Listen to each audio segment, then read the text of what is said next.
ये उस समय की बात है जब काशी की संकरी गलियों में फाल्गुन का महीना अपने पूरे शबाब पर था। काशी के घाटों पर होली का हुड़दंग मचा हुआ था।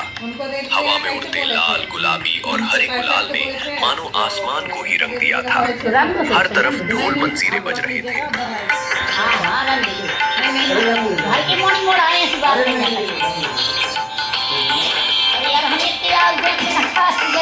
इसी भीड़ में एक अमीर व्यापारी का बेटा माधव बड़े ही अहंकार से घूम रहा था।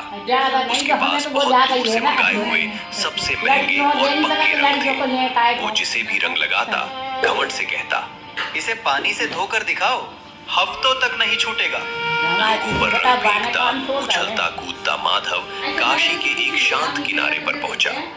वहां उसने देखा कि संत कबीर दास जी अपनी कुटिया के बाहर बैठे बड़ी ही शांति से सूत गात रहे हैं। चारों तरफ मचे शोर शराबे का उन पर कोई असर नहीं था। कबीर जी के चेहरे पर एक गजब का ठहराव था और उनके कपड़े बिल्कुल बेदाग सफेद थे। माधव को शरारत सूझी।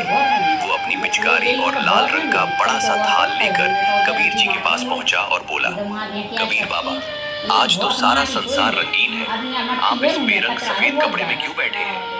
लाइए, मैं आपको अपना सबसे पक्का रंग लगा दूं, जो 7 दिन तक किसी साबुन या पानी से नहीं उतरेगा। कबीर जी ने शांति से अपना करघा रोका। उन्होंने माधव की आंखों में देखा और बड़ी ही मीठी लेकिन गहरी आवाज में मुस्कुराते हुए कहा, बेटा, तेरा ये रंग तो पानी की चंद बूंदों और थोड़ी सी मिट्टी से धुल जाएगा। 7 दिन न सही, 10 दिन में उतर ही जाएगा। पर तू मुझे क्या रंगेगा? मैं तो पहले से ही एक ऐसे रंग में रंगा हूं जो एक बार चढ़ जाए तो फिर जन्म जन्मांतर तक नहीं उतरता। माधव हैरान रह गया। उसका घमंड थोड़ा डगमगाया। उसने उत्सुकता से पूछा, ऐसा कौन सा रंग है बाबा? क्या वो मेरे इन महंगे रंगों से भी ज्यादा पक्का है? कहाँ मिलता है वो रंग? मुझे भी दिखाइए। तब कबीर जी ने पास जली हुई अलाव से एक चुटकी राख उठाई और उसे हवा में उड़ाते हुए कहा, बेटा, ये शरीर तो एक दिन इसी राख की तरह उड़ जाएगा। असली रंग तो प्रेम, करुणा और उस ईश्वर के नाम का होता है।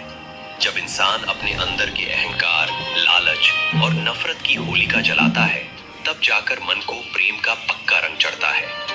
तू बाहर के कपड़े रंग कर खुद को बड़ा समझ रहा है। कभी अपने मन को रंग कर देख, फिर तुझे दुनिया के किसी और रंग की जरूरत ही नहीं पड़ेगी। हवा में उड़ती वो राख जैसे ही माधव के माथे पर पड़ी, उसके हाथ से रंगों का थाल वहीं छूट कर गिर गया। उसके महंगे लाल पीले रंग काशी की मिट्टी में मिल गए। उस दिन माधव को समझ आ गया कि असली होली चेहरों को रंगने से नहीं, बल्कि रूह को रंगने से खेली जाती है। और कबीर बाबा अपनी उसी शांत मुस्कान के साथ वापस अपना सूत काटने लगे।